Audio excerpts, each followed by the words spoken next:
संत रामपाल जी महाराज एक ऐसे महान संत जिन्होंने अपनी सतभक्ति, तत्व ज्ञान, करुणा और सेवा के बल पर समाज में नई मिसाल कायम की है। संत रामपाल जी महाराज की अगुवाई में उनके सभी सतलोक आश्रमों से समाज कल्याण के अद्भुत कार्यों ने समाज को सुनहरे भविष्य की एक नई उम्मीद दिखाई है। संत रामपाल जी महाराज से नाम दीक्षा लेने के बाद लाखों लोगों की लाइलाज बीमारियां जैसे कैंसर, एड्स आदि ठीक हुई। संत जी के ज्ञान से प्रेरित होकर उनके अनुयायियों ने लाखों यूनिट रक्तदान किया। संत जी ने लाखों बहन बेटियों का दहेज मुक्त विवाह करवाया।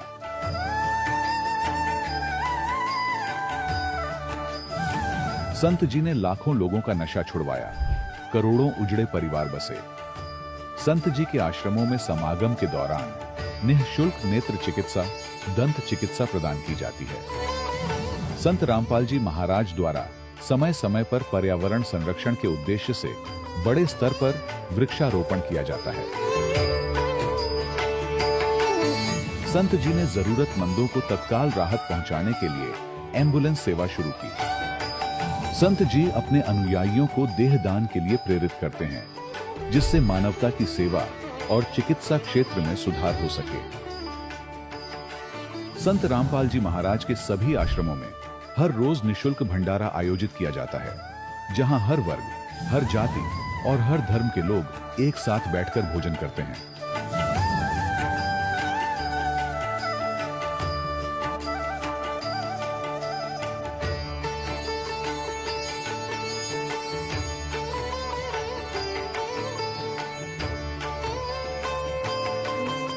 संत रामपाल जी महाराज की अन्नपूर्णा मुहिम ने गरीब और बेसहारा लोगों के जीवन में एक नई ऊर्जा और उम्मीद को जन्म दिया है।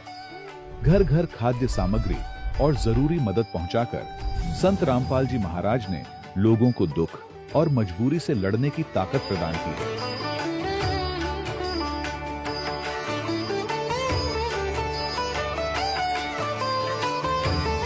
संत रामपाल जी महाराज द्वारा गरीब लोगों के लिए घर बनवाने का अद्भुत कार्य एक ऐसी मिसाल कायम कर रहा है जो सदियों सदियों संत जी की उदारता और दया भावना के तौर पर जाना जाएगा।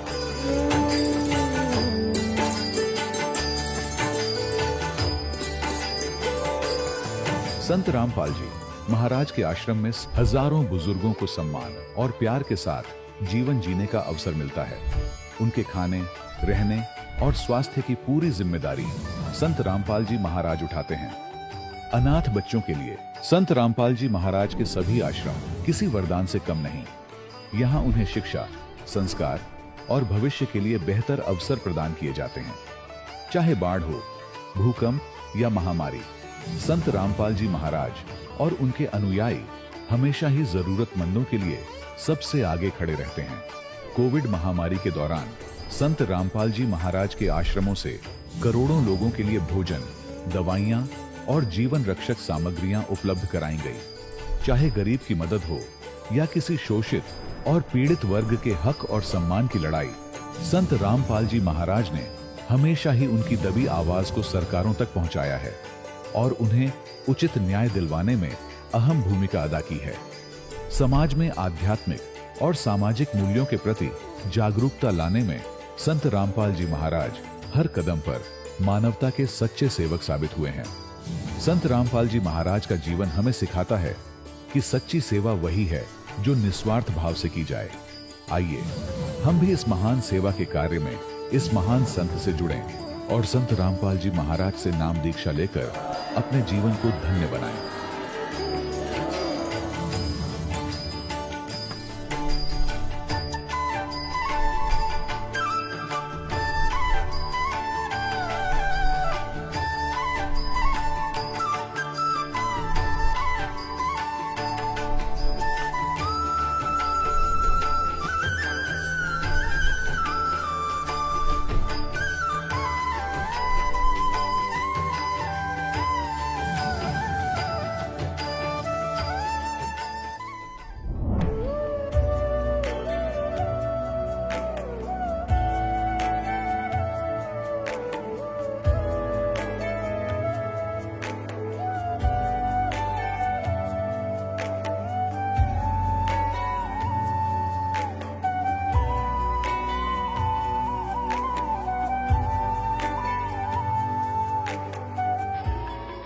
प्रभु राम देव भगवान अल्लाह खुदा ईश आदि नाम एक ही शक्ति के हैं। वो कैसा है, कहां है, कैसे मिलता है, किसने देखा है? ये प्रश्नवाचक चिन्ह पूर्ण रूप से हटाने के लिए अवश्य सुनिए जगत गुरु तत्वदर्शी संत रामपाल जी महाराज के अमृत वचन, सर्व पवित्र धर्मों के पवित्र शास्त्रों के आधार पर। नमस्कार दर्शकों, वर्तमान समय में हर व्यक्ति किसी न किसी पूजा या इबादत करने में लगा हुआ है, पर उसकी इबादत उसके मजहब के पवित्र शास्त्रों के अनुसार न होने से उन्हें कोई लाभ प्राप्त नहीं होता है। ऐसी ही एक कहानी है गया, बिहार के रहने वाले मोहम्मद सिराज खान की, जो कि इस्लाम मजहब के अनुसार इबादत करते हुए पारिवारिक कलह और शारीरिक आर्थिक समस्याओं से लगातार जूझ रहे थे। परंतु ऐसा क्या हुआ कि मुस्लिम शख्स ने अपनी मजहबी क्रियाओं को त्याग कर संत रामपाल जी महाराज से नाम दीक्षा ग्रहण की। आइए जानते हैं कि आखिर क्यों मोहम्मद सिराज खान जी ने संत रामपाल जी महाराज की शरण ग्रहण की। सुनते हैं मोहम्मद सिराज खान जी की कहानी, उन्हीं की अपनी जुबानी। नमस्कार सर। नमस्कार सर जी। सर क्या नाम है आपका? मोहम्मद सिराज खान। मोहम्मद सिराज खान जी, आप कहाँ से हैं? जिला गया, बिहार से हूँ जी। मोहम्मद सिराज खान जी, आपने संत रामपाल जी महाराज से नाम दीक्षा कब ली? 2013 में लिया जी। मोहम्मद सिराज खान जी, संत रामपाल जी महाराज की शरण में आने से पहले आप क्या भक्ति साधना या इबादत किया करते थे? मोहम्मदन समाज से मैं जो किया करता था, जो अपने पूर्वज का नमाज पढ़ना, रोज़े रखना, बकरीद मनाना, मुहर्रम मनाना, ये सब करता था जी। और उसमें अपने एक पीर बनाया था जी। इससे पहले संत रामपाल जी महाराज से पहले मैं 2 पीर बनाया जी। अपने मुसलमान धर्म में पिछली भक्ति साधना सब किया करता था जी। तो फिर क्या कारण बना कि आप संत रामपाल जी महाराज की शरण में आए? जी सर जी, कारण यह बना कि जिस पीर से हम जुड़े हुए थे जी, जिनके शरण में थे, वो कुछ ऐसा हमारे साथ ऐसा कुछ लगा कि ये गलत है। तो फिर एक संत रामपाल जी महाराज के शिष्य थे, तो उनसे कुछ वार्तालाप होती थी जी।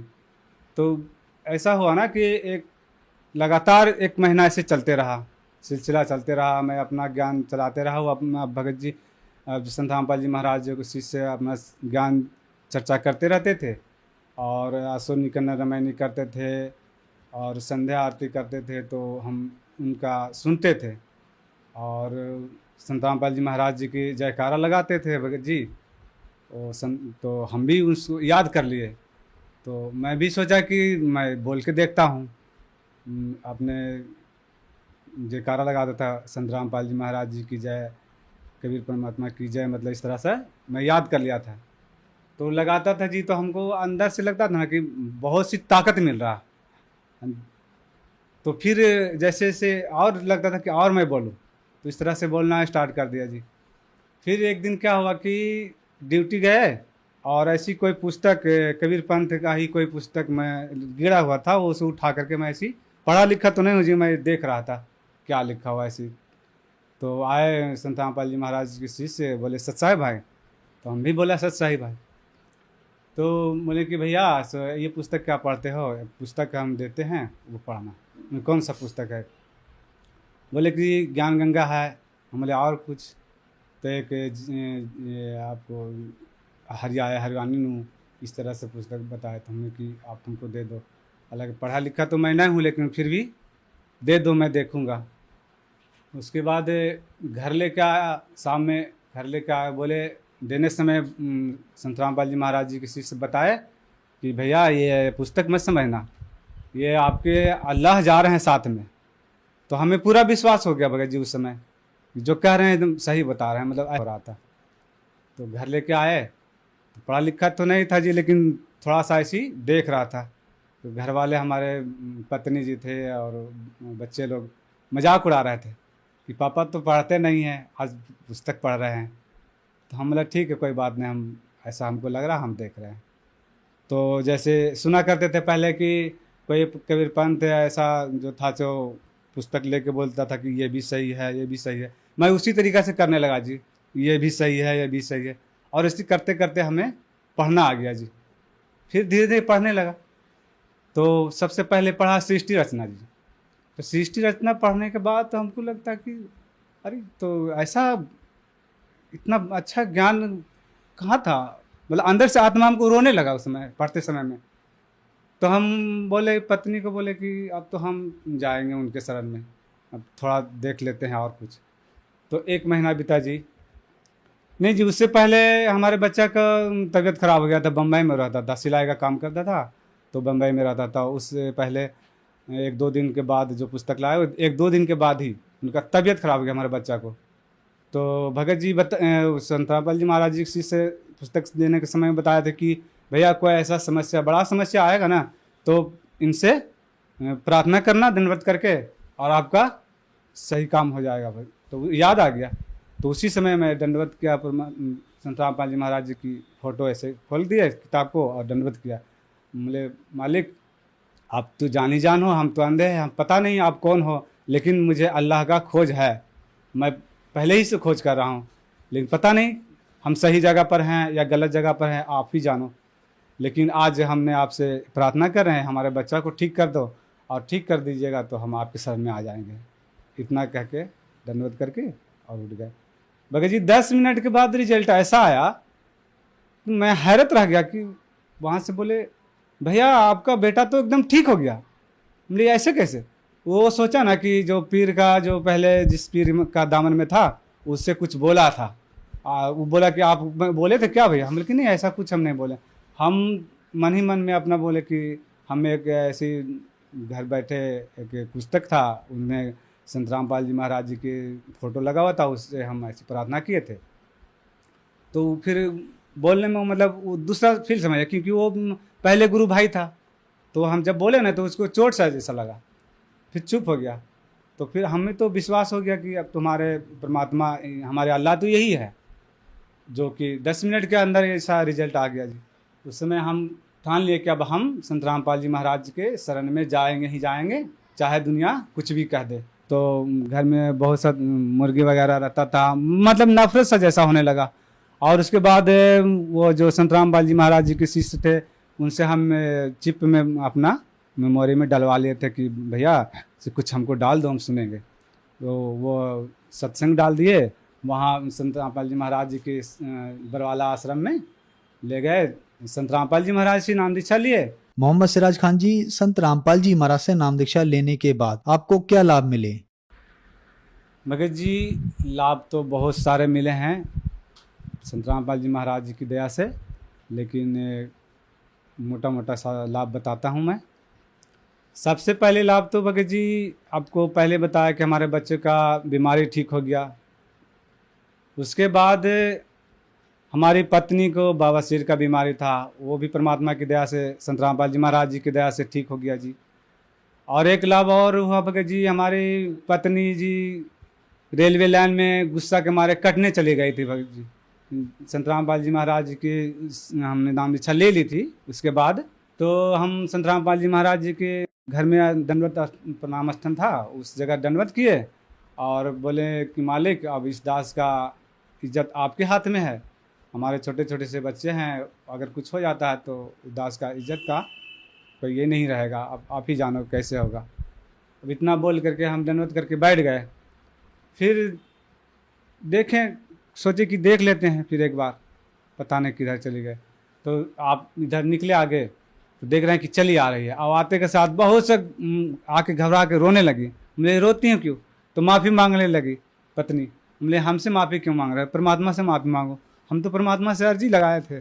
हमारी पत्नी का जीवन दान दिए परमात्मा संत रामपाल जी महाराज। उसके बाद जी हमारे महल्ले एक बेटा है, वो प्रणाम स्थल के नीचे ही वो सोता था जी रात में, और एक चौकी था बगल में जी आगे, उस पर हमारे बड़े बच्चे सोते थे और बच्चे सोते थे। और नीचे जो चौकी के नीचे जो होता है ना, एक सांप ऐसे बैठ करके और ऐसे करके गुरुजी के सामने का फोटो और दम तोड़ दिया जी। हमारे बच्चे ऐसे लेटे हुए थे सामने रात में। फिर क्या हुआ कि रात में आवाज़ मिलता था, लेकिन पता नहीं, हमको लगता कि बाहर में बोलता होगा। फिर हमारी बच्ची जी, छोटी सी बच्ची है, वो झाड़ू देने के लिए गए तो देखा कि अरे ये तो क्या है, तो निकाला तो देख रहे हैं कि इसी सांप ऐसे बैठा हुआ है, ऐसे फन मार के दम तोड़ दिया भगत जी। फिर उसके बाद फिर एक लाभ और भगत जी संत रामपाल जी महाराज जी की दया से हुई कि हमारे बड़े वाले बच्चा को पथरी का शिकायत हो गया था जी, वो परमात्मा की दया से वो भी ठीक हो गया जी। सर जी ये है डॉक्टर का ये रिपोर्ट है अल्ट्रासाउंड का, उन्होंने अल्ट्रासाउंड में बता दिया जी कि ये 2 पथरी हो गया है जी। ऑपरेशन बोला था, लेकिन संत रामपाल जी महाराज जी की आश्रम पर प्रार्थना लगाने से परमात्मा संत रामपाल जी महाराज की दया से हमारे बच्चे का पथरी का ऑपरेशन नहीं कराना पड़ा और अपने आप ठीक हो गया जी। मोहम्मद सिराज खान जी, क्या आप कोई नशा भी करते थे? जी मैं नशा बहुत करता था जी, काम करके आते थे जी, ताड़े पीना, कभी दारू भी पी लेना अपने साथी संगत के साथ, गांजा भांग बीड़ी सिगरेट सब नशा करते थे जी। संत रामपाल जी महाराज जी की दया से जब नाम दीक्षा लिए जी तो सारे नशा छूट गए जी, सारे हमारे कष्ट दूर हो गए जी। और हमारे परमात्मा संत रामपाल जी महाराज की दया से आज यहाँ एक कट्ठा ज़मीन भी परमात्मा की दया से हो गई जी, संत रामपाल जी महाराज की दया से जी। मोहम्मद सिराज खान जी, आपने संत रामपाल जी महाराज से नाम दीक्षा ली और आप मुस्लिम समाज से हैं, तो क्या संत रामपाल जी महाराज से नाम दीक्षा लेने के बाद आप हिंदू बन गए? जी हमारे संत रामपाल जी महाराज हिंदू नहीं बनाते जी। हमारे संत रामपाल जी महाराज जो धर्म में है, मुस्लिम है तो मुस्लिम रहो जी, लेकिन अपने ग्रंथों को देखो और ग्रंथ में जो भक्ति विधि है वो करो, ये हमारे संत रामपाल जी महाराज बताते हैं। हिंदू धर्म का ग्रंथ है तो हिंदू को बताते हैं कि अपने ग्रंथों से तुलना कर लो, ग्रंथ क्या बताती है वो भक्ति करो। हमारे संत रामपाल जी महाराज जी यही बताते हैं जी। संत रामपाल जी महाराज से नाम दीक्षा कैसे ले सकते हैं? जी संत रामपाल जी महाराज जी की दीक्षा लेने के लिए हम एक चैनल टीवी पर आते हैं, उनका प्रोग्राम आते हैं, उसमें पीली पट्टी पर नंबर चलते हैं, उससे पीली पट्टी पर नंबर लेकर के अपना किसी नज़दीक सेंटर से संपर्क करें और अपना नाम दीक्षा ले, जीवन कल्याण करें। धन्यवाद सर। धन्यवाद जी। अभी आपने सुने संत रामपाल जी महाराज से दीक्षा प्राप्त करके सुखी हुए भक्त के अनुभव। अब देखिए जगत गुरु तत्वदर्शी संत रामपाल जी महाराज के मंगल प्रवचन। और ये वेद दिया था पूरा ज्ञान परम अक्षर ब्रह्म ने, कबीर भगवान ने इस ज्योत निरंजन के अंतःकरण में, और उसमें टाइम फिक्स कर दिया था, इतने समय के उपरांत ये इसके अंदर से अपने आप बाहर आओगे ना, तो बाहर भी ना निकालो। तो जब वो बाहर आए तो इसने पढ़ा खुद निरंजन ने, ज्योत निरंजन ने, उसमें परमात्मा ने हमारे लिए रहम बख्शा था, पूरी जानकारी दी थी ऊपर के लोगों की, वहां की स्थिति की, वहां वापस जाने की। लेकिन इसने काल निरंजन ने, ज्योत निरंजन ने, ब्रह्म ने वो वेदों का वो ज्ञान नष्ट कर दिया और परमात्मा के डर से ये जो 4 वेदों में विभाजित कर दिया गया, इतना ज्ञान ब्रह्मा को दे दिया। पहले ये एक ही ज्ञान था, वेद के 4 हिस्से तो बाद में बने। अब ब्रह्मा ने सोचा कि भी भगवान का दिया हुआ ज्ञान है, गलत नहीं हो सकता। तो इसने क्या देखा, ज्योत निरंजन आकाशवाणी की थी, उसको भी भगवान का इसने आदेश मान लिया।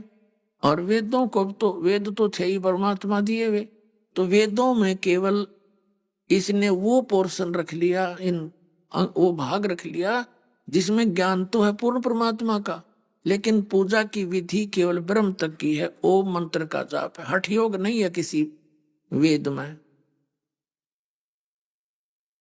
तो यजुर्वेद अध्याय नंबर 40 के मंत्र नंबर 15 से इन्होंने ओम नाम ले लिया, इनकी अकल ना काम करी। उसमें लिखा है ओम करतु समर किलबे समर करतुम समर।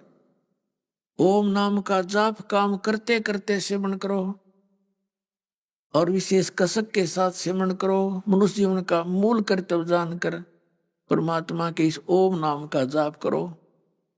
इसका भाव ये है, लेकिन इनका तो काल ने जो प्रेरणा दे रखी, इसने जो प्रेशर डाल दिया, मिसगाइड करने थे, वो हठ योग पहले दे दिया इससे, उससे इसमें सिद्धियां आ गई। और फिर इसने दोबारा फिर ट्राई की कि मैं अब मेडिटेशन करूंगा, समाधि लगाऊंगा और परमात्मा को पाऊंगा। दुर्गा ने कहा, बेटा यदि तुझे तेरा पिता नहीं मिला तो क्या करेगा, फिर कहाँ जाएगा तू? तो उसने कहा, माता यदि पिता नहीं मिला ना तो मैं तेरे सामने दोबारा नहीं आऊंगा, तेरे को शकल नहीं दिखाऊंगा। यूं कहकर निकल गया। इसने 4 युग तक एक एकांत स्थान पर जाकर हठ योग किया, साधना की। इसने प्रतिज्ञा कर रखी है, श्रीमद् भगवत गीता अध्याय नंबर 7 के श्लोक 24 और 25 में ये कह रहा है कि मैं अपनी योग माया से गुप्त रहता हूं, छुपा रहता हूं, मैं कभी किसी के सामने नहीं आता। मुझ अव्यक्त को ये व्यक्तिम आपनम मनन्ते, मुझ अव्यक्त को, मुझ गुप्त को ये व्यक्ति रूप में आया हुआ ये जन समुदाय, मूर्ख जन समुदाय मान रहा है। मुझे कृष्ण मान रहा होगा, मैं कृष्ण नहीं हूं। मैं अपनी योग माया से छुपा रहता हूं, मैं कभी किसी के सामने नहीं आता। ये मेरा अनुत्तम और अव्यय यानी अटल विधान है। ये मेरा कभी नाश न होने वाला विधान है कि मैं कभी किसी के सामने नहीं आता, गुप्त रहता हूं, छुपा रहता हूं। अव्यक्त माने छुपा रहना। अव्यक्त का अर्थ होता है जैसे सूर्य, बादल आ जाते हैं सूर्य के बीच में और वो अव्यक्त हो जाता है, लेकिन है साकार रूप में विद्यमान है वो, और हमें वो दिखाई नहीं देता।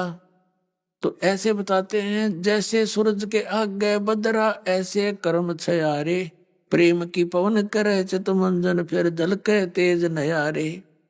जैसे सूरज के आगे बादल, ऐसे हमारे कर्मों की छाया वो बीच में अड़गी। परमात्मा अव्यक्त है, वह विद्यमान है, हमें दिखाई नहीं देता। उसके लिए क्या बताया है, प्रेम की पवन करे चित मंजन फिर झलके तेज नयारे। परमात्मा के प्रति जब प्यार जागेगा और प्यार से ही परमात्मा मिलेगा। प्यार की एक ऐसी स्थिति आ जाती है, उसके अतिरिक्त कोई दूसरी वस्तु सुहाती नहीं जीव में। तो वो स्थिति कब आवेगी, जब हम ज्ञान से परिपूर्ण हो जाएंगे और भक्ति के स्मरण से हमारे अंदर अंतःकरण के वो मैल के बादल हट जाएंगे। फिर परमात्मा के प्रति जरा सी बात भी चर्चा चलेगी, आंखों से आंसू आना शुरू हो जाएगा। तो फिर इसलिए फिर वो प्रेम की पवन करे चित मंजन। जैसे हवा तेज चलती है, बादलों को फेंक देती है एक तरफ और सूर्य साफ दिखाई देता है। तो ऐसे ये परमात्मा के इस भजन सुमन ध्यान और धर्म कर्म किया आंधी चलेगी और इन पाप कर्मों के बादलों को छांट देगी, तो फिर वो दिखाई देगा। तो इस प्रकार गीता जी अध्याय नंबर 11 के 32वें श्लोक में कहता, मैं काल हूं और सबका नाश करने के लिए अब प्रवृत्त हुआ हूं। श्री कृष्ण तो पहले ना विराजमान थे वहां पर। और 47-48 श्लोक में कहता 11वें अध्याय के में कि ये मेरा विराट रूप है, तेरे से पहले किसी ने नहीं देखा, आगे कोई नहीं देख सकता। और ना किसी वेदों में वर्णित विधि से, ना यज्ञ से, ना जप से, ना किसी प्रकार के तप से, ना कोई जप मंत्र से मेरी प्राप्ति नहीं हो सकती। अगर मां चल पड़ा, फिर लंगोट बांध गए, अब मैं प्राप्त करूंगा। बैठा रहा हूं 4 युग तक, कुछ नहीं दिखा, मारे गया माथा। तब इस काल ने कहा दुर्गा को आकाशवाणी की कि सृष्टि क्यों नहीं रच रहे तुम। तब इसने कहा दुर्गा ने कि तेरा ज्येष्ठ पुत्र तेरी खोज में लगा हुआ है, मेरी बात नहीं मानता, और हट करके चला गया। तो काल ने कहा, ज्योत निरंजन ने कहा कि उसको बुला ले वापस, मैं कभी दर्शन नहीं दूंगा उसको। तो दुर्गा ने क्या किया, अपने वचन से एक लड़की उत्पन्न की, उसका नाम गायत्री रखा और कहा बेटी तू जा, ब्रह्मा को उठा के ला, उसको कहना कि तेरे बिना सृष्टि रचना हो नहीं रही, और आपको माता ने बुलाया है। तो वहां पहुंची गायत्री, जाके खड़ी होगी, आवाज लगाई, वो उठा नहीं, समाधिस्थ था। तब उसने दुर्गा से वहीं से टेलीफोन पर बात की। अब टेलीफोन पुणात्मा ऐसा नहीं, वहां पर आत्मा ही वहां टेलीफोन का काम करती है। तो दुर्गा से कनेक्शन जोड़ा। दुर्गा जी ने कहा कि ऐसे कर, तो इसके चरण छू दे और ये अपने आप समाधि टूट जाएगी। अब गायत्री ने उसके चरण छू दिए, एकदम उसको करंट सा लगा और एकदम उठा। सामने देखा एक युवा लड़की को, उसके मन में क्रोध आया और कहा तू कौन उल्टा है, कौन पापनी है, तू मेरे धर्म को खराब करने के लिए यहां आ गई है, तूने मेरी समाधि भंग कर दी है, मैं तुझे श्राप देता हूं। अपने आत्माओं ये तो ततये हैं, ततये माड़ा सा छेड़ देने का श्राप दे दे एक दूसरे ने। नारद पहले तो हाथ जोड़े बैठा था विष्णु के आगे, मैंने आपका रूप दे दे, आपका रूप दे दे हैं, और जब वो थोड़ी सी गड़बड़ी होगी तो श्राप दे दिया, डंक मार दिया। यही से ऋषि से महर्षि से ये भगवान है, इनके अनुकूल वर्त तो ये राज्य रहे, और इनके एक भी प्रतिकूल बात हो जाती है डंक मार दे। अब गायत्री डर गई, हाथ जोड़ कर बोली देख भाई साहब मेरी गलती नहीं है, माँ ने भेजी हूं और उसने ऐसे ऐसे कहा था, और तेरे बिना सृष्टि रचना नहीं हो रही, आप चलो मेरे साथ, मैं बुलाने आई हूं, माँ का संदेश है। तो शांत हो गया। शांत हो गया तो कहने लगा गायत्री कैसे चलूं, माँ के सामने मैंने प्रतिज्ञा कर रखी है कि मैं शकल नहीं दिखाऊंगा जब परमात्मा नहीं मिले तो, मुझे भगवान मिले नहीं। अब मैं कैसे शकल दिखाऊं, मुझे शर्म आवेगी, मुझे लज्जा लगेगी, मैं नहीं जा सकता। तो फिर ब्रह्मा ने कहा मैं एक शर्त पर चल सकता हूं, तो झूठी गवाही दे देना कि मुझे पिता के दर्शन हुए, और जो वेदों में लिखा है वो बता दूंगा मैं तेरे ते। ऐसे ऐसे कह दिए कि मेरे सामने आए, मनुष्य दृश्य हैं और सुंदर शरीर है, बहुत तेजो में शरीर है, तीनों बता दिए। वह कहने लगी मैं क्यों झूठ बोलूं, पाप की भागी बनूं। तो कहने लगा मैं तो ना चलूं, फिर मैं तो नहीं चल सकता। तो उधर से माँ का दबाव था। उस लड़की ने कहा कि एक काम करूंगी। उसने सोचा लड़की ने, मैं जाकर कह दूं, झूठ बोल दूं, यूं कह दे इसने आप पर बनाई है बात। तो उसने उसको भी ब्लैकमेल करने के लिए स्कीम बनाई। तो गायत्री ने कहा कि तू मेरे साथ जो है रति कर, तब मैं तेरी झूठी गवाही दूंगी।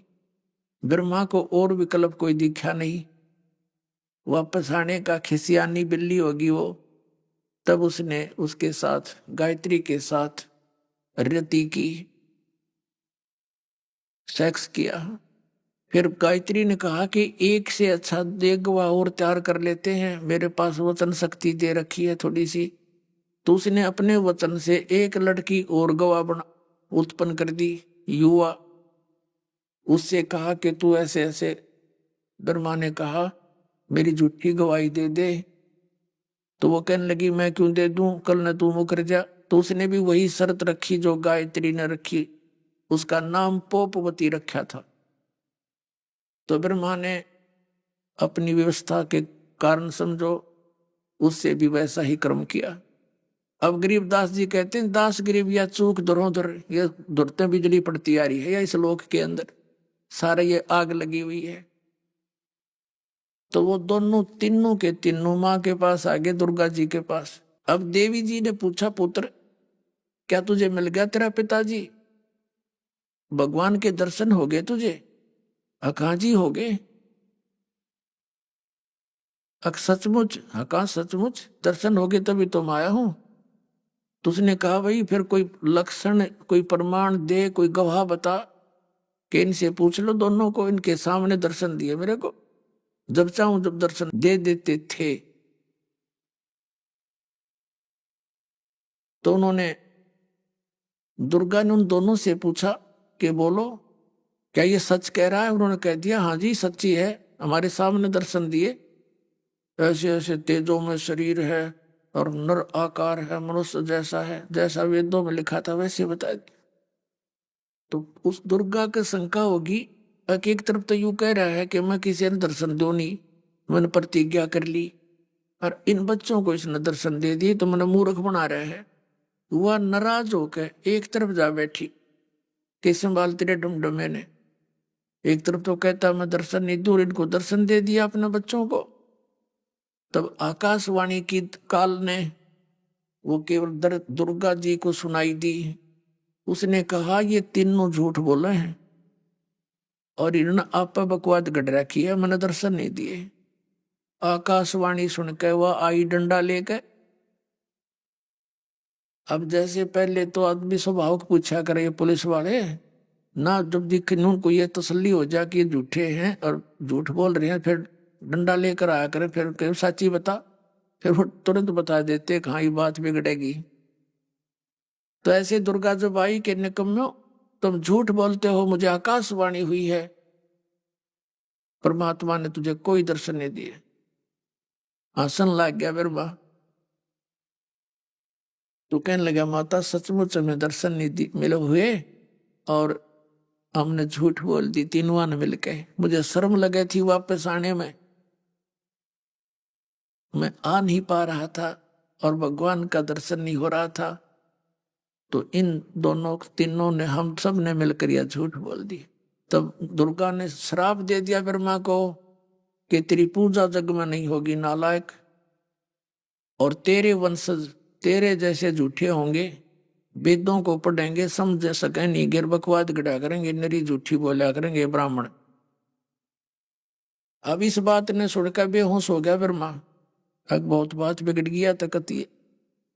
उन दोनों को श्राप दे दिया, गायत्री को श्राप दे दिया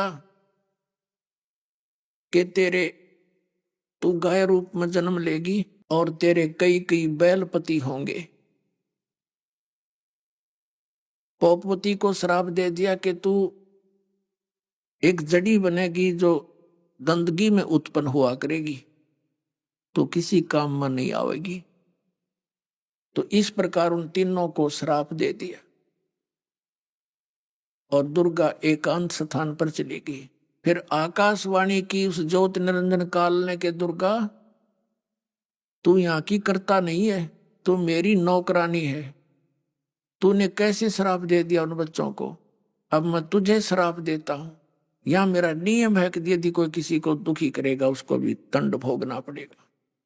अब दुर्गा को श्राप दे दिया कि द्वापर युग में तू द्रौपदी बनेगी और तेरे 5 खसम होंगे।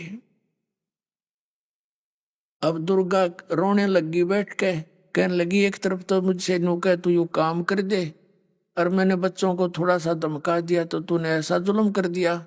ज्योत निरंजन मैंने अपने पैर में आपको आड़ा मार लिया, अब तू कितना नाच नचा ले, मैंने नाचना पड़ेगा। अब ये भी महादुखी है, दुर्गा भी यहाँ पर सुखी नहीं है बिल्कुल भी, यहाँ सुखी कोई चीज नहीं, कोई वस्तु नहीं सुख की। अब दुर्गा जी यानी देवी जी फिर पहुंची विष्णु जी के लोक में और विष्णु जी से कहा बेटा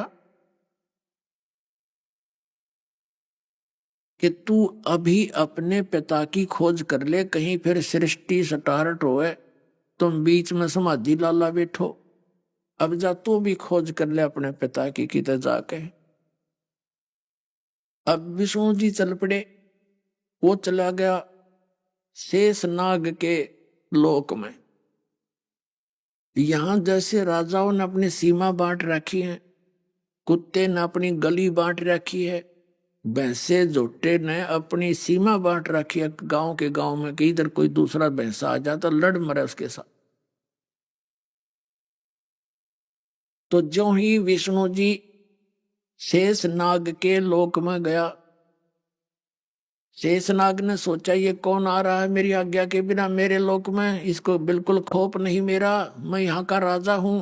1000 फन 1000 मुख है शेषनाग के।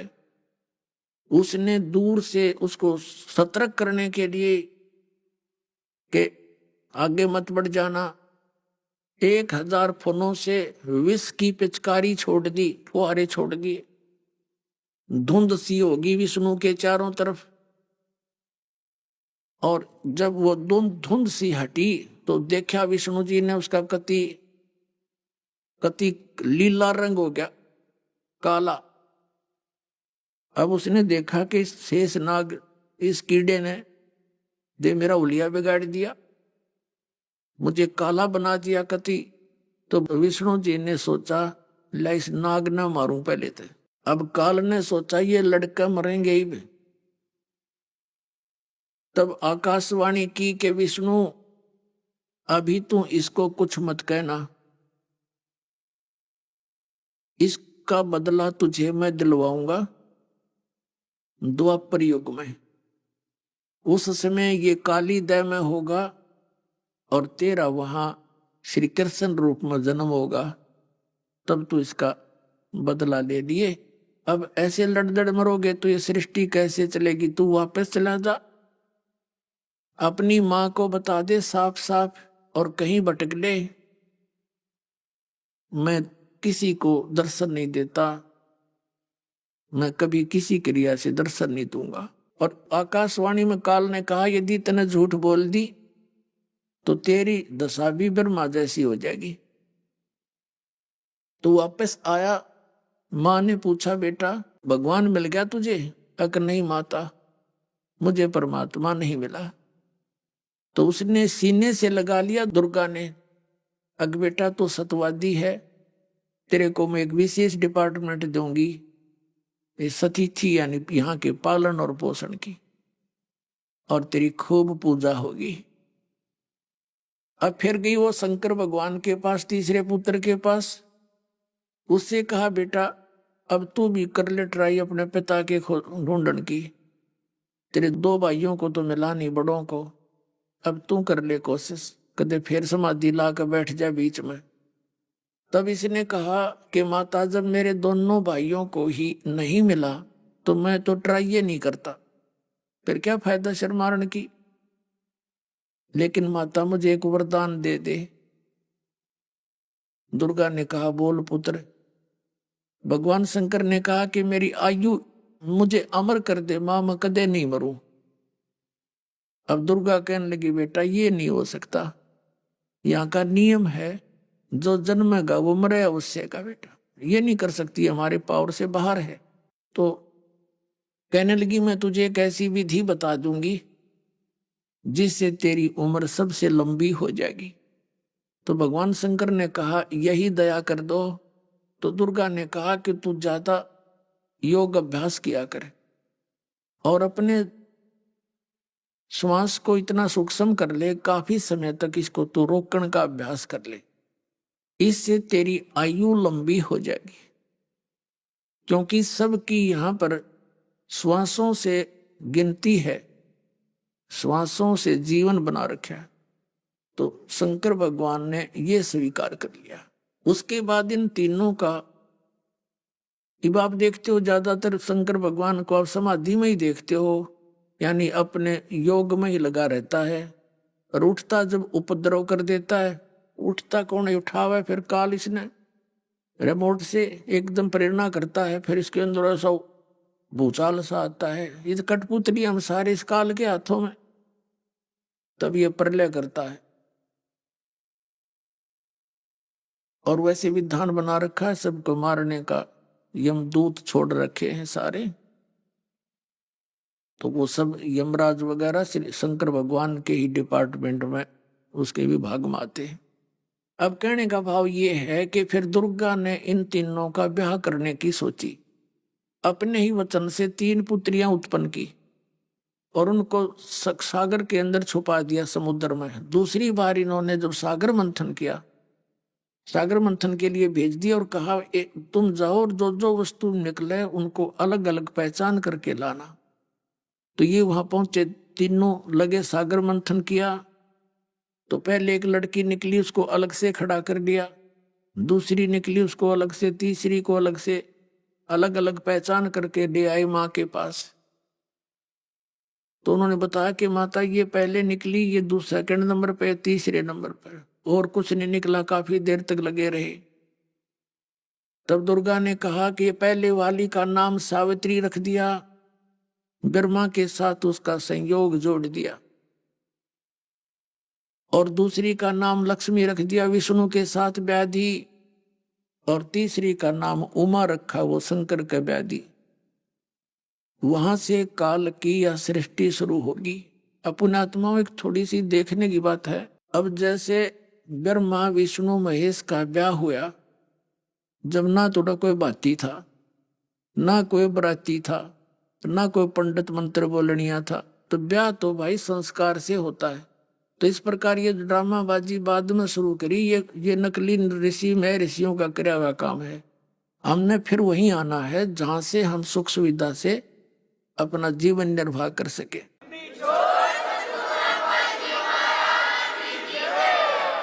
अब क्या होता है, यहां से फिर काल की सृष्टि शुरू होगी, और फिर हम यहां इस काल के जाल में फंस गए। तो पुण्यात्माओं, हमारी यह दुर्गति देखी उन्होंने, जो स्टार्ट हुआ था, जो प्रसंग जहां से, अब वो परमात्मा हमारा पिता है, हम उसकी अंश हैं। काल ने हमें अपने जाल में फंसा लिया। अब हम अपनी गलती से फंसे, इसके ऊपर आसक्त हो गए। अब ये बीमारी हमारे अब भी है, वहीं से लगी थी कि जैसे कोई हीरो या हीरोइन, यानी फिल्मी नेता या अभिनेत्री, अभिनेता या अभिनेत्री, जिनको ये बच्चे फिल्मों में देखकर बड़े आसक्त होते हैं, वो तो अपनी रोजी रोटी के लिए चटक मटक अटपट करते हैं, और वो न कहियो मेरा फेवरेट हीरो है या मेरी फेवरेट हीरोइन है। वो टट्टू फेवरेट है, तुम नटिंडे देंगे बताओ? अपनी रोजी रोटी कमाओ और हम वहां डले डोए। अब कोई एक उन बच्चों ने जो देख रखे फिल्म बकवाद करते, यहाँ जम्बरुवाला में देखे युवा बच्चों की लड़के और लड़कियां जाएंगी देखो, इतने सारे दिन धक्के खाए जा हैं, धूलम धूल, और 1 किलोमीटर दूर तो वो खड़ा वो खड़ी है, न्यू देख कर सामने फिर धक्के खा के वापस आ जा। क्या मिला उस बकवादों से? तो इनके बस की बात नहीं, ये हम वहां से बुराई लगी थी। अब जो परमात्मा का ये नाम है, जाप है, विधि है, जो मंत्र दास आपको देगा, ये एंटीबायोटिक है इसको खत्म कर देगा धीरे धीरे। अपने परमात्मा के अतिरिक्त यहाँ की कोई बकवास नहीं सुनावेगी। वो परमात्मा हमारे लिए कितना दुखी है, यहाँ में क्या बुरा हाल हमारा कर रखा है इस काल ने। ये जीवन का जीवन है, जीव का कुत्ते गधे बना के, सुअर बना के क्या दुर्गति कर रखी। और मनुष्य जीवन में कौन सा सुखी है बता दो हाथ खड़ा करके? चाहे राष्ट्रपति तक कह दो मैं सुखी हूं, अगले दिन ना जाने के बिजली गिर जाए उसके घर में और पूरा कहर टूट जाए, स्वयं भी मारा जाए। तो यहाँ कोई जीवन है?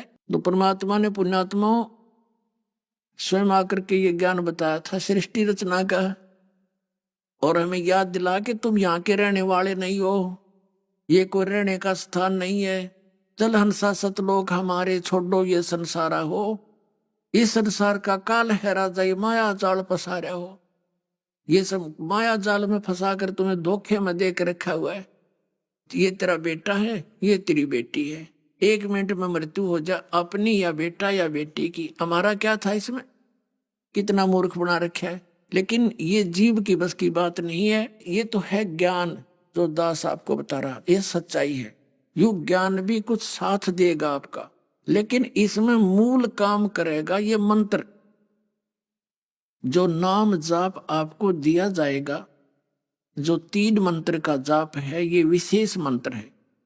और जो प्रथम मंत्र है वो यहाँ के इन भगवानों से, जो हमारे शरीर के अंदर ये 5 प्रधान हैं, मूल कमल में गणेश जी, नाभि कमल में विष्णु जी और लक्ष्मी, और हृदय कमल में शिव और पार्वती, कंठ कमल में दुर्गा, ये हमारी इस बॉडी पे इनका कंट्रोल है, कब्जा है।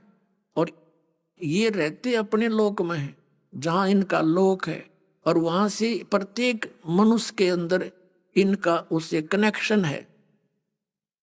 जैसे एक टेलीविजन होता है और टेलीविजन में चैनल होते हैं, उन चैनलों में जो भी कार्यक्रम दिखाई देता वो मूल तो कहीं और होता है, लेकिन उसका वहां प्रतिबिंब देख सकते हैं।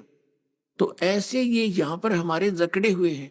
और जो मंत्र दास आपको प्रथम देगा वो ये भगवानों का ऋण और इनसे मिलने वाली राहत आपको प्रारंभ हो जाएगी। यानी उसमें यहाँ की सुख संपत्ति सुविधा आपको मिलेंगी और ये भगवान तीनों ही देते हैं, ये इनकी मजदूरी है।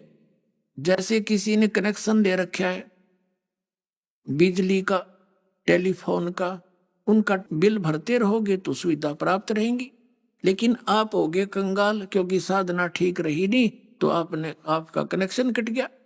जो आध्यात्मिक लाभ होना था वो बंद हो गया आपका केवल पहले की बैटरी चार्ज है, वही काम कर रही है, जिसका थोड़ा बहुत सुख दुख जिसको हो रहा है। अभी आपने सुने संत रामपाल जी महाराज के मंगल प्रवचन। आइए अब सुनते हैं संत रामपाल जी महाराज से नाम दीक्षा लेकर सतभक्ति करके अद्भुत लाभ प्राप्त करने वाले अनुयायी के विचार। दर्शकों, दिव्य शक्ति और भूत प्रेतों जैसी बातें सुनने में तो काल्पनिक लगती हैं, परंतु जिसके साथ यह घटना घटती है उसी को पता चलता है कि वास्तव में यह कितनी बड़ी बला है। ऐसी ही सत्य घटना जितेंद्र जी के साथ घटी थी, जो विदिशा मध्य प्रदेश के रहने वाले हैं। जितेंद्र जी ने हनुमान जी की भक्ति करते करते एक ऐसी शक्ति प्राप्त कर ली थी जिससे वह लोगों को छोटे मोटे लाभ दे सकते थे, परंतु वो स्वयं के जीवन की किसी भी समस्या का हल नहीं कर पा रहे थे। आज जितेंद्र जी का कहना है कि संत रामपाल जी महाराज की शरण में आने के बाद मुझे अपने जीवन की सभी समस्याओं का समाधान मिल गया। आज मैं पूर्ण रूप से सुखी हूँ। आइए जानते हैं कि जितेंद्र जी ऐसा क्यों कह रहे हैं। सुनते हैं जितेंद्र जी की कहानी, उन्हीं की जुबानी। नमस्कार सर। नमस्कार सर। सर क्या नाम है आपका? सर जितेंद्र शर्मा नाम है मेरा। जितेंद्र जी आप कहाँ के रहने वाले हैं? गंज बासुदा, जिला विदिशा, मध्य प्रदेश। सर संत रामपाल जी महाराज से नाम दीक्षा आपने कब ली? सर 20 तारीख 4था महीना 2013। सर संत रामपाल जी महाराज से नाम दीक्षा लेने से पहले आप क्या भक्ति साधनाएं करते थे? सर मैं जो देखी जो बचपन से देखा था वही भक्ति करता था। अपने हनुमान जी को मैं बहुत ज़्यादा भक्ति करता था। तो अपने एक पैर पे खड़े होकर 3-3 घंटे तक मैं राम नाम का जाप करता था उनके सामने। शिव जी की पूजा करते थे, क्योंकि हमारे परिवार में जो है ग्राम गमाखर में शिव जी का मंदिर है, जहाँ के हमारे परिवार के लोग पुजारी हैं वहाँ पर। तो सर वो भक्ति इतने हद तक करी कि भक्ति करते करते मेरे लिए हनुमान जी के नाम से एक शक्ति आने लगी, जो बहुत पावरफुल शक्ति थी। उससे कई लोगों के काम भी हुए। लेकिन मैं जो सोचता था कि भगवान चाहिए थे हमें, तो परमात्मा चाहिए थे, ये शक्ति हमें नहीं चाहिए कोई झाड़ा फूंकी कोई मान बढ़ाए। ये जो सिद्धि मुझे आती थी, जो शक्ति आती थी, इसे ख़त्म करने के लिए, ताकि ये मुझे ना आए, इसके लिए मैंने घर वालों ने भी परेशान हुए। कई जगह हम लोगों ने पूजा पाठ करी। तो एक वहाँ पे जो बाबा थे वहाँ पे बहुत चर्चित थे, लाल बाबा नाम से, तो उनने हमें मतलब 20,000 रुपये से पूजा के नाम पे, ताकि जैसे मेरे पास जो शक्ति आती थी वो ना आए, 20,000 रुपये से एक दिन में हमें लूट लिया। और मैं इतना परेशान हुआ, मैं इतनी भक्ति भी करता था, और भक्ति करते करते ही मेरे लिए जो है अपना सपने आते थे बहुत खतरनाक। कोई गला दबा रहा है तो मेरी सांस रुक जाती थी। एक दिन भी मुझे सुकून से नहीं सो पाता था। मैं बहुत परेशान होने लगा। मेरे मन में ये ख्याल आते थे कि अपन भगवान की भक्ति करते हैं, भगवान के विषय में सुना है, भगवान तो सुख देते हैं, और ये मुझे दुख क्यों हो रहे हैं। इसके बाद मुझे टाइफाइड होने लगा। हर 8-15 दिन में, महीने भर में टाइफाइड होता था।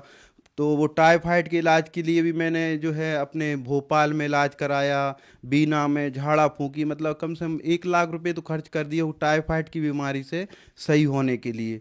और फिर भी, और मेरी जहाँ नस दर्द करती थी सर, वो नस भी हमारी सही नहीं हो रही थी। बहुत परेशान था मैं। इसके बाद कुछ समय बाद मतलब ये रीढ़ की हड्डी में जो है तिरछापन बताया मेरे लिए, और मैं सोचने में मजबूर हो गया कि मैं इतनी भक्ति करता हूँ इस दुनिया में, क्या भगवान नहीं है क्या? मैं इतने सच्चे मन से भक्ति करता हूँ तो क्या कमी हो रही है? मैं फिर बहुत मतलब एक नास्तिक टाइप का होने लगा कि भगवान इस दुनिया में है ही नहीं है। और बहुत दुखी परेशान, मैं भगवान के आगे मंदिर जा जा के रोता था पूरे सच्चे दिल से कि हे भगवान, मैंने आपकी सच्ची भक्ति करी है, मुझे आप अच्छा करो, एक नॉर्मल जीवन ये दे दो, जैसे मैं पहले था वैसे ही कर दो। मैंने तो आपकी भक्ति करते करते मेरा जीवन नाश हो गया। तो हम ऐसे करके परेशान रहने लगे सर। सर, जो भक्ति साधनाएं आप कर रहे थे उनसे आपको कोई लाभ नहीं मिल रहा था, तो फिर संत रामपाल जी महाराज की जानकारी आपको कहाँ से मिली? सर मैं क्या है, जो पूजा पाठ पहले करता था शास्त्र विधि त्याग कर, तो इसमें क्या है, हम लोग जहाँ भी मुझे मालूम पड़ता था कोई संत जंगल में तपस्या कर रहे हैं, बहुत अच्छे संत हैं, तो हम वहाँ पे जाते रहते थे साधु संतों के यहाँ सेवा करने, जो हमसे बनता था परमात्मा की दया से।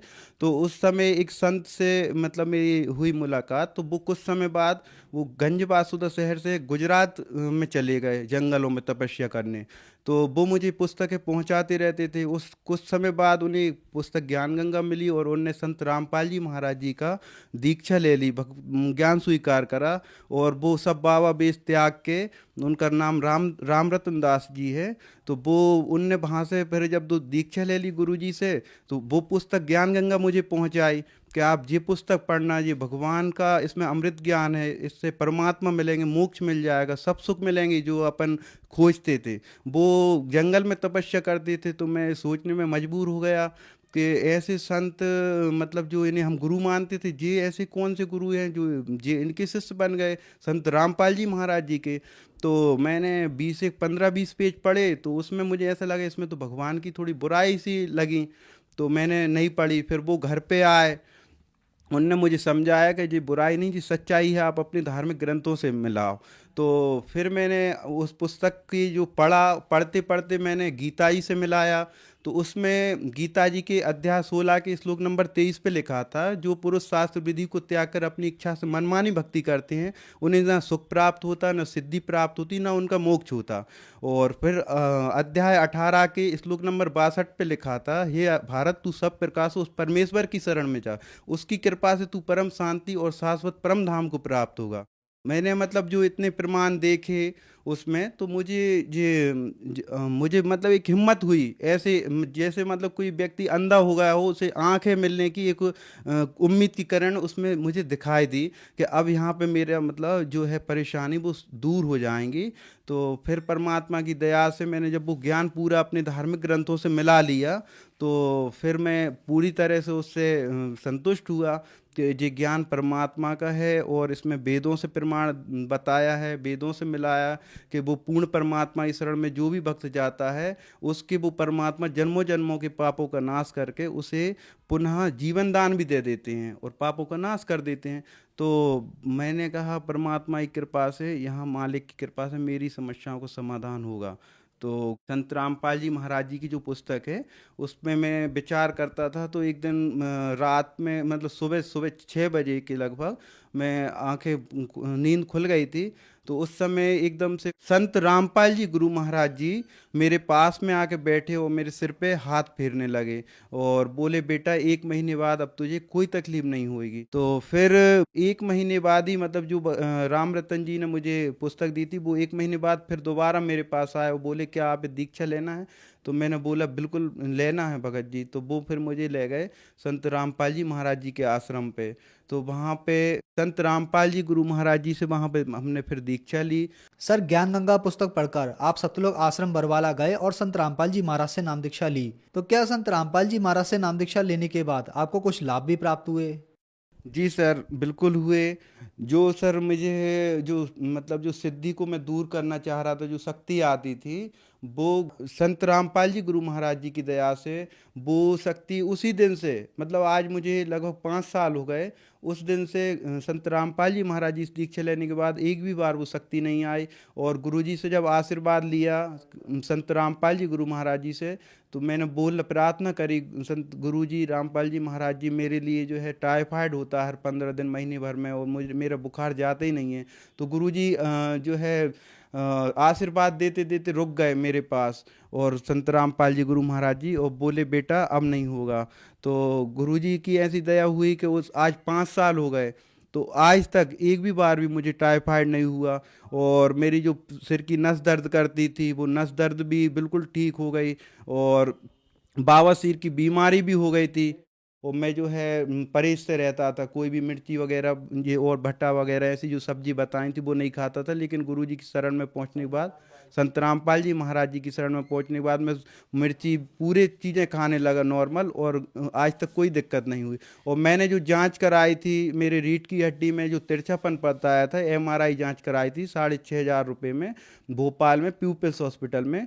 तो डॉक्टर साहब ने बताया था आपके 2.5-3 लाख रुपए जो है इसमें ऑपरेशन होगा, खर्चा आएगा, और आप कभी भरी हुई तगाड़ी भी मत उठाना। तो भरी हुई तगाड़ी का वजन भी नहीं उठाना था। तो मेरे लिए तो विश्वास हो गया था कि संत रामपाल जी महाराज जी के यहाँ भक्तों के अनुभव सुनता था मैं, कि उन्हें तो जीवन दान तक मृत्यु से जीवित कर दिए हैं भक्तों को। तो मेरे लिए तो इतना आराम लग गया, तो मुझे विश्वास हो गया था कि मैं जितनी भक्ति ज़्यादा करूँगा तो एक दिन मेरी जो रीढ़ की हड्डी भी ठीक हो जाएगी। तो गुरुजी की ऐसी दया हुई संत रामपाल जी महाराज जी की कि मेरी वो रीढ़ की हड्डी का दर्द बिल्कुल एकदम ठीक हो गया, और मैं कम से कम 50-50 किलो वजन भी उठाने लगा।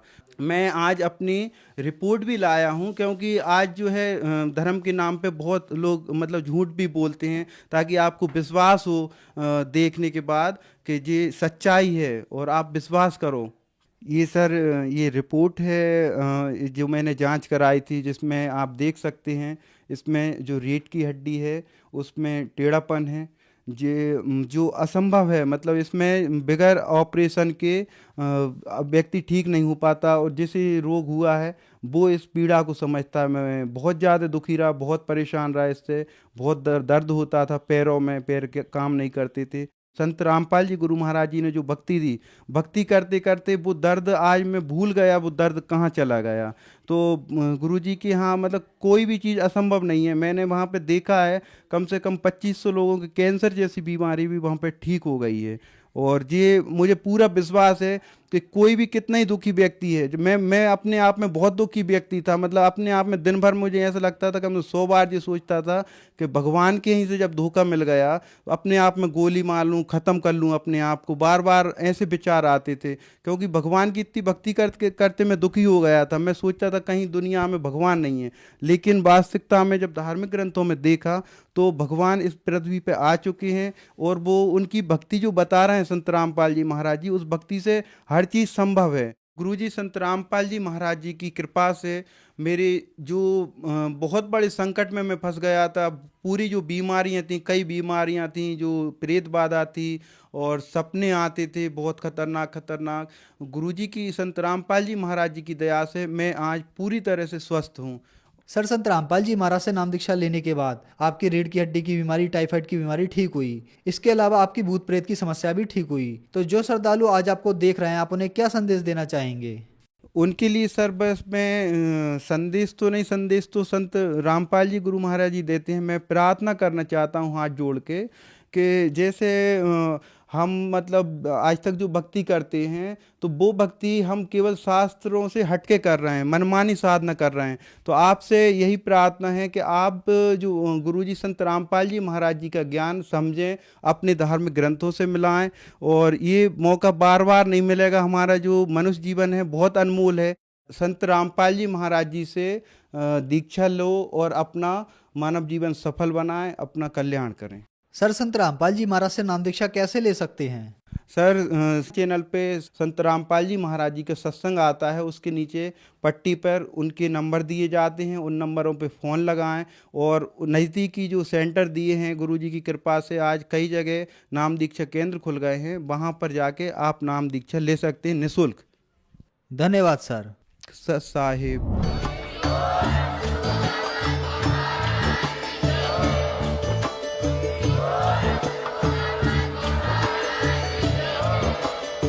सुन रहे थे जगत गुरु तत्वदर्शी संत रामपाल जी महाराज जी के मंगल प्रवचन। अधिक जानकारी के लिए विजिट कीजिए हमारी वेबसाइट www.jagatgururampalji.org। संत रामपाल जी महाराज जी के शुभ आशीर्वाद से पूरे विश्व भर में 500 से भी ज्यादा नाम दीक्षा केंद्र हैं, जिन पर संत रामपाल जी महाराज जी द्वारा ऑनलाइन निःशुल्क नाम दीक्षा दी जा रही है। अपने नजदीकी नाम दीक्षा केंद्र का पता करने के लिए संपर्क करें 8222880541।